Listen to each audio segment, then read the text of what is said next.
Jemaat Tuhan dan sahabat Facebook di mana saja berada, kita bersyukur bulan April Mei ini kita dibawa kepada pengenalan yang lebih dalam akan Tuhan melalui ibadah dan pengajaran firman Tuhan berkaitan dengan penderitaan dan kematian Tuhan Yesus, kemudian kebangkitan Tuhan Yesus pada hari yang ketiga, lalu 40 hari Tuhan Yesus menyatakan diri bahwa dia sungguh hidup kepada murid-muridnya, lalu kita juga memperingati perayaan terangkatnya Yesus ke sorga.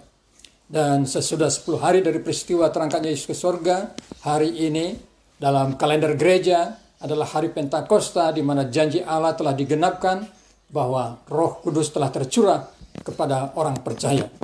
Kita bersyukur seperti firman Tuhan tadi yang telah dibacakan dalam Kisah Rasul pasal 2 adalah kisah para rasul yang menceritakan tentang pencurahan Roh Kudus. Tetapi kita masih di dalam seri khotbah kekayaan orang percaya di dalam Roh Kudus.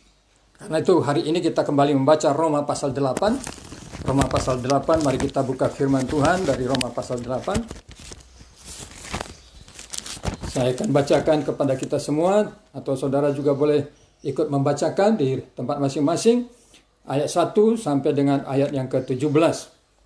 Roma pasal 8, ayat 1 sampai dengan 17, demikian firman Tuhan.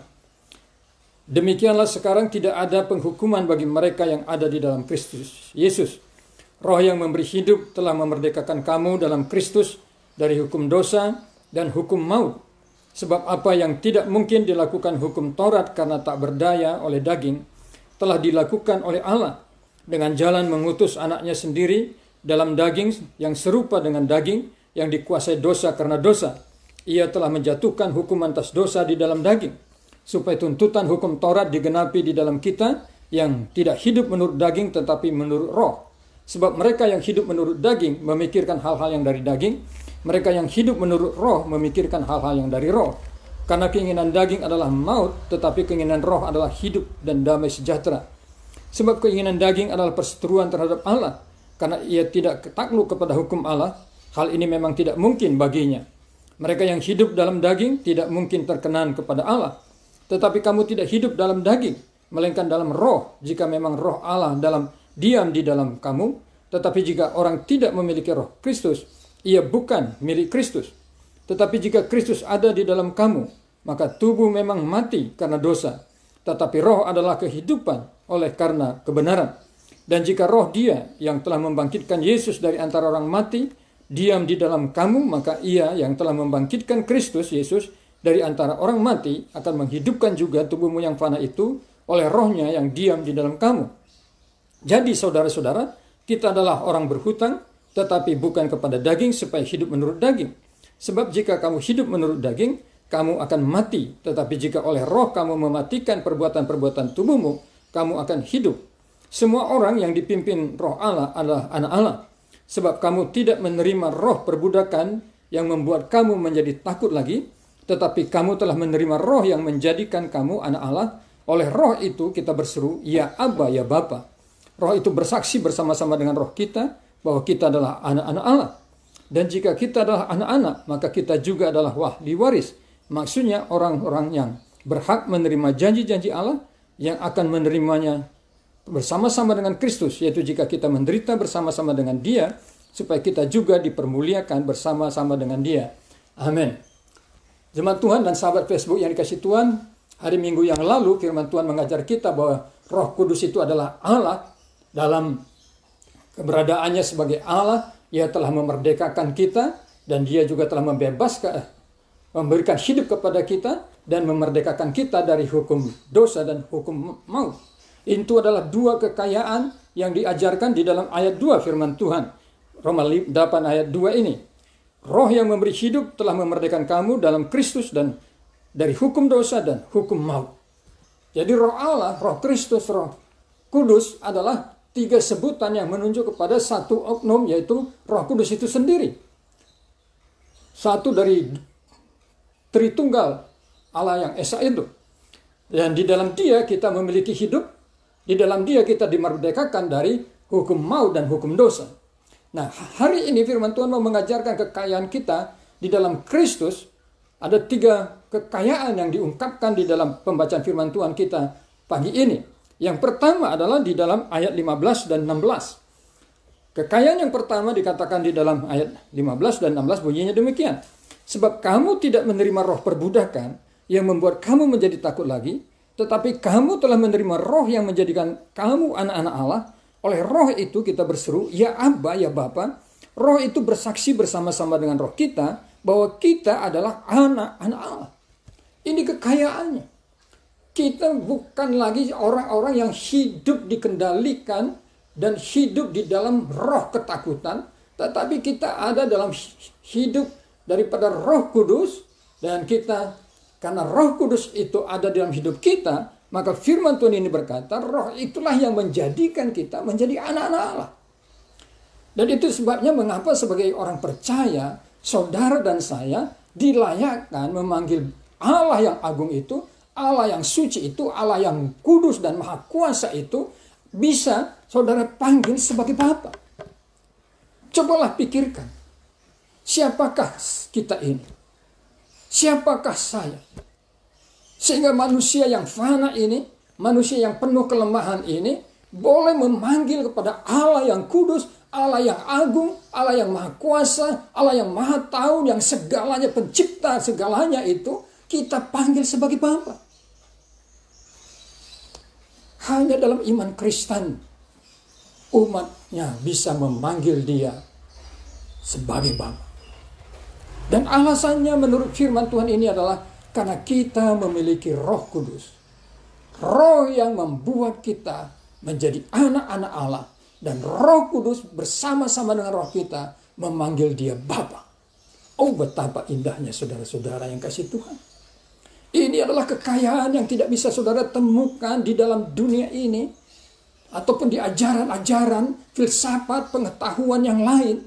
Sehingga saudara bisa menjadi seorang anak-anak Allah, seorang pribadi yang memanggil Allah yang kudus, Allah yang maha tinggi, Allah yang maha kuasa itu sebagai Bapa. Firman Tuhan ini berkata, oleh Roh Kudus kita berseru, ya Abba, ya Bapa. Ini menekankan hubungan yang begitu erat, begitu dekat, hubungan yang begitu intim antara pribadi yang maha tinggi itu, maha mulia itu, dengan saudara dan saya yang fana ini, di dalam ikatan yang terkuat, dalam ikatan kekeluargaan, hubungan Bapa dengan anak. Haleluya. Puji Tuhan saudara-saudara. Dimanapun saudara berada, ingatlah saudara adalah anak-anak Allah. Dan karena Roh Kudus telah menjadikan saudara anak-anak Allah.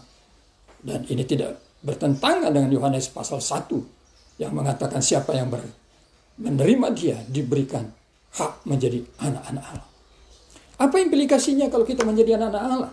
Di dalam ayat 17 firman Tuhan berkata begini.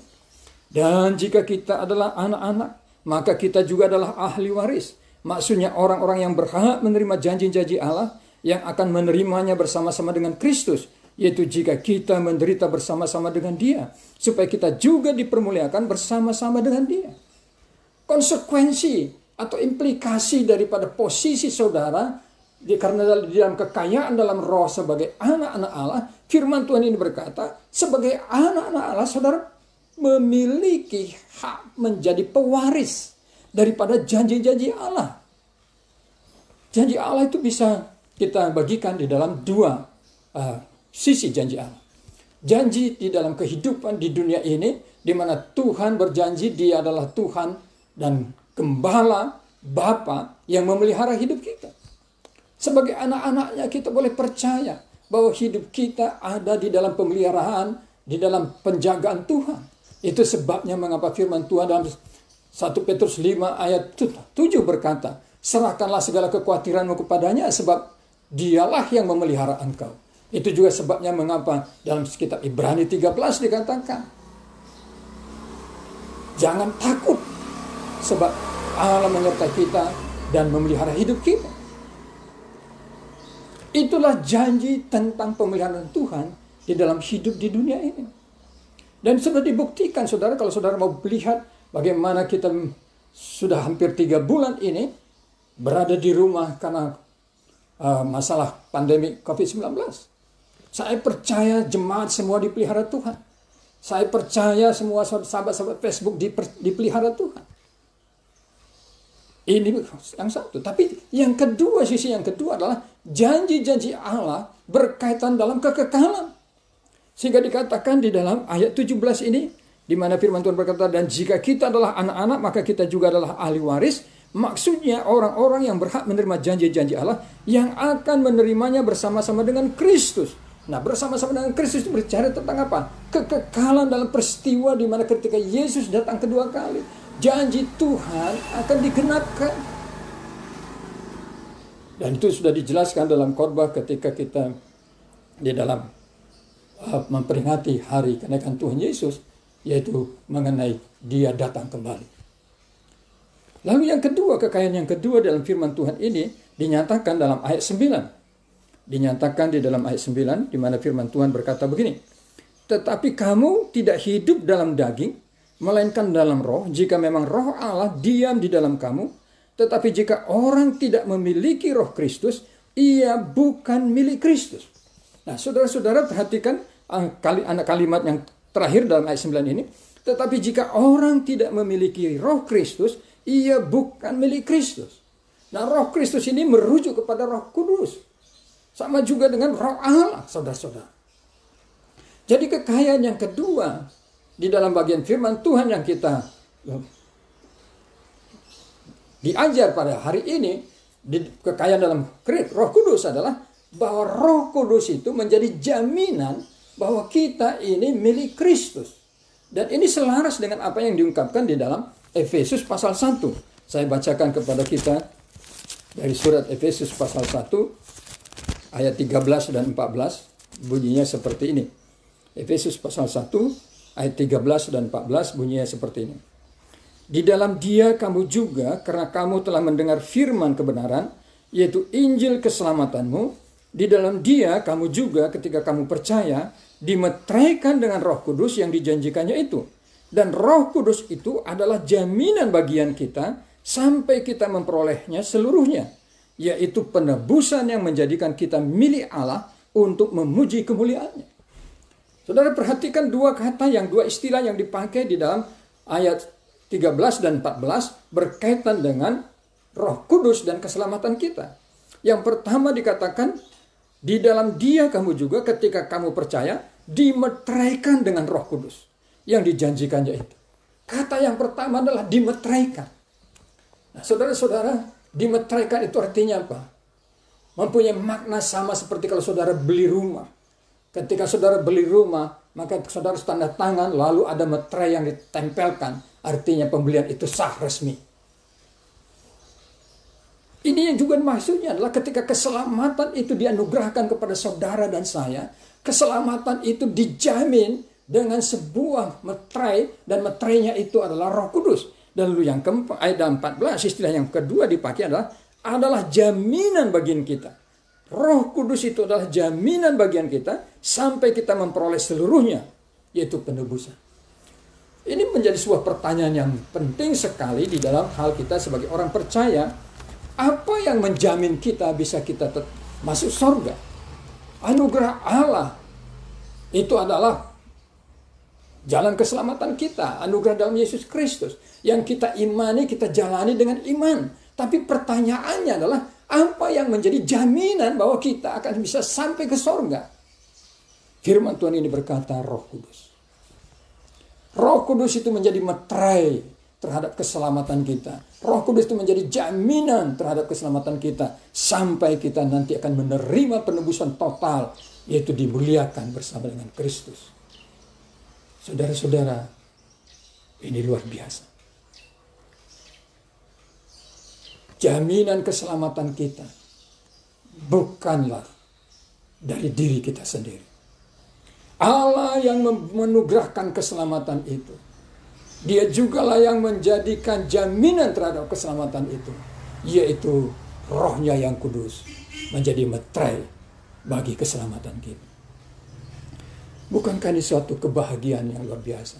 Bukan ini kan suatu kekayaan yang luar biasa, saudara-saudara? bahwa di dalam hidup kita sebagai orang percaya, di tengah-tengah pergumulan dan kesusahan, tantangan maupun kemenangan yang ada di dalam dunia ini, kita boleh memiliki ketetapan hati. Kita boleh memiliki keteguhan hati bahwa keselamatan yang dianugerahkan Tuhan itu tidak pernah gagal. Tidak akan gagal. Karena Dia yang telah menganugerahkan keselamatan itu di dalam Yesus Kristus, melalui kematiannya di atas kayu salib bagi penebusan dosa kita, melalui kebangkitannya pada hari yang ketiga untuk memberi hidup yang baru kepada kita, adalah juga Allah yang menganugerahkan Roh-Nya yang kudus menjadi meterai dan jaminan bagi keselamatan kita. Haleluya. Puji Tuhan. Saudara, bahagia menerima kebenaran firman Tuhan ini. Amin. Puji Tuhan, saudara-saudara. Tapi yang ketiga firman Tuhan ini, masih dalam ayat 9. Saya bacakan kepada kita. Tetapi kamu tidak hidup dalam daging, melainkan dalam roh. Jika memang roh Allah diam di dalam kamu, tetapi jika orang tidak memiliki roh Kristus, ia bukan milik Kristus. Maka yang ketiga, kekayaan yang ketiga dalam firman Tuhan ini dikatakan seperti ini.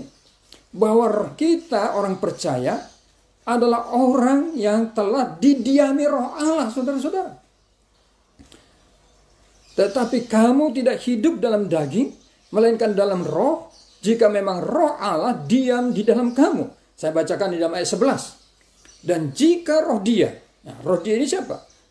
Roh Kudus yang telah membangkitkan Yesus dari antara orang mati, diam di dalam kamu, maka Ia yang telah membangkitkan Kristus Yesus dari antara orang mati akan menghidupkan juga tubuhmu yang fana itu oleh Roh-Nya yang diam di dalam kamu. Ayat 9 berkata bahwa roh Allah ada diam dalam hidup kita. Ayat 11 berkata, jika roh Dia, itu roh Allah itu juga berdiam dalam hidup kita. Kata berdiam di sini, saudara-saudara, dalam bahasa aslinya mempunyai makna yang sangat dalam dan kuat sekali. Yaitu bicara tentang sesuatu yang berdiam di dalam sesuatu tempat. Tetapi juga bisa digambarkan menjadi sebuah apa? Di mana ini bicara tentang seorang suami dan seorang istri, mereka tinggal bersama, saudara-saudara. Jadi kalau seorang pria yang sudah menikah ditanya, kamu tinggal di mana? Dia berkata, saya tinggal bersama dengan istri saya. Seketika seorang wanita yang sudah menikah ditanyakan, kamu tinggal di mana? Maka dia akan berkata, saya tinggal bersama dengan suami saya. Nah, itulah makna daripada kata diam di sini. Dan ini juga selaras dengan apa yang dikatakan Tuhan Yesus dalam Yohanes 15. Mari kita baca Yohanes 15. Bagaimana Tuhan Yesus menegaskan tentang tinggal di dalam Dia dan Dia di dalam kita. Yohanes 15 ayat 4, saudara-saudara. Tinggallah di dalam aku dan aku di dalam kamu, sama seperti ranting tidak dapat berbuah dari dirinya sendiri kalau ia tidak tinggal pada pohon anggur, demikian juga kamu tidak berbuah jikalau kamu tidak tinggal di dalam aku. Akulah pokok anggur dan kamulah ranting-rantingnya. Barang siapa tinggal di dalam aku dan aku di dalam dia, ia berbuah banyak, sebab di luar aku kamu tidak dapat berbuah apa-apa. Nah, saudara-saudara, jadi firman Tuhan ini mengatakan kehidupan kita dengan Roh Kudus itu mempunyai kehidupan yang terikat yang luar biasa, seperti ranting yang harus diam dengan pohon itu. Saudara-saudara, Roh Kudus diam di dalam diri kita, artinya Dia melekat dalam kehidupan kita. Ini yang luar biasanya. Kalau kita bandingkan dengan peristiwa orang yang didiami Roh Kudus dalam perjanjian lama. Di dalam perjanjian lama, orang-orang yang didiami Roh Kudus adalah orang-orang khusus. Tidak semua umat Allah mengalami didiami Roh Kudus. Yang didiami Roh Kudus adalah mereka yang menjadi imam, yang menjadi raja, yang menjadi nabi, atau orang khusus tertentu. Seperti ketika peristiwa daripada waktu orang-orang Musa, tua-tua Israel, yang dipenuhi oleh Roh Kudus. Jadi hanya kelompok-kelompok orang tertentu atau orang-orang pribadi Yang kedua, dalam perjanjian lama, orang yang dipenuhi Roh Kudus atau orang yang didiami Roh Kudus sifatnya temporer. Lihatlah bagaimana Saul. Ketika dia berbuat dosa, firman Tuhan berkata, Roh Kudus meninggalkan dia dan roh jahat merasuki Saul. Jadi kalau kita lihat atau belajar dari perjanjian lama, maka Roh Kudus mendiami seseorang itu adalah karena dia punya pelayanan khusus.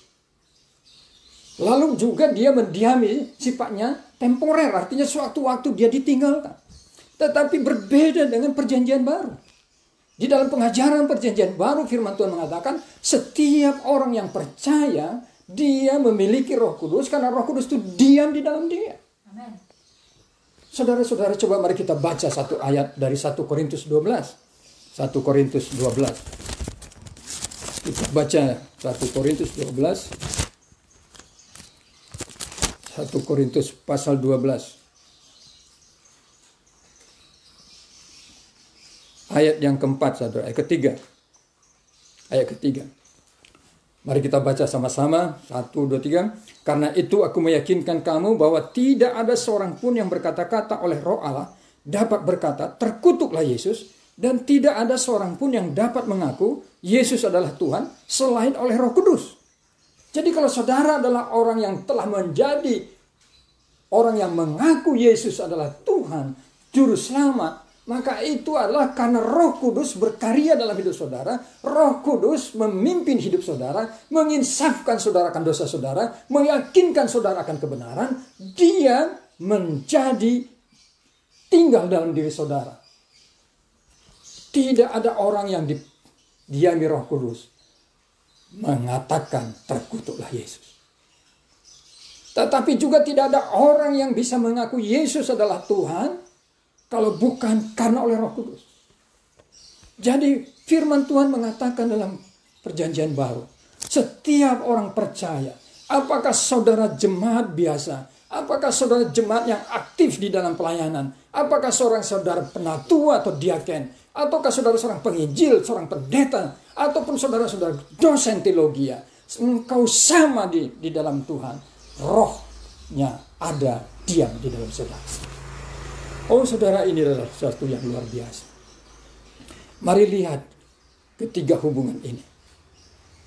Kita bisa menjadi anak-anak Allah karena kita telah memiliki Roh Kudus. Roh itulah yang membuat kita bisa memanggil Allah yang kudus maha mulia itu sebagai Bapa kita. Kita bisa menjadi milik Kristus bukan saja karena kita ditebus oleh darah Yesus dari murka Tuhan, tetapi karena Roh Kristus itu ada diam di dalam kita, yaitu Roh Kudus itu. Yang ketiga, Roh Kudus itu diam dalam hidup kita. Dia ada dalam hidup kita. Dia tidak ada di sorga. Dia tidak ada di luar diri kita. Kita ada di dalam diri kita. Oh saudara-saudara. Karena itu saudara-saudara, kemanapun saudara pergi, saudara bisa menjadi orang-orang yang berkemenangan. Karena saudara tidak sendirian. Ada Roh Kudus. Roh yang memberi kuasa itu. Roh yang memampukan saudara untuk melakukannya. Roh yang memberi keberanian. Itulah sebabnya mengapa dia diam dalam hidup kita. Haleluya. Jadi kalau kita gabungkan dengan khotbah minggu lalu, maka kita telah melihat ada 5 kekayaan orang percaya di dalam Roh Kudus. Kekayaan yang pertama adalah Roh telah memberi hidup kepada kita. Yang kedua, Roh telah memerdekakan kita dari hukum dosa dan hukum maut. Lalu yang ketiga, dalam hari ini kita bisa melihat Roh Kudus menjadikan kita anak-anak Allah. Yang keempat, Roh Kudus itu menjadikan kita milik Kristus. Dan yang kelima, Roh Kudus itu diam di dalam hidup orang percaya, hidup saudara dan saya. Oh haleluya, puji Tuhan. Mari saudara jemaat Tuhan, katakan haleluya. Haleluya. Haleluya, puji Tuhan. Kalau begitu apa yang harus kita lakukan saudara? Satu saja. Percayai kebenaran firman ini. Yakini kebenaran firman ini. minggu depan kita akan diajar mengenai peranan hidup orang percaya di dalam kemenangan di tengah-tengah dunia ini. Roh Kudus memberi kemenangan bagi orang percaya dalam hidupnya setiap hari. Kita akan diajar minggu depan. Mari kita berdoa.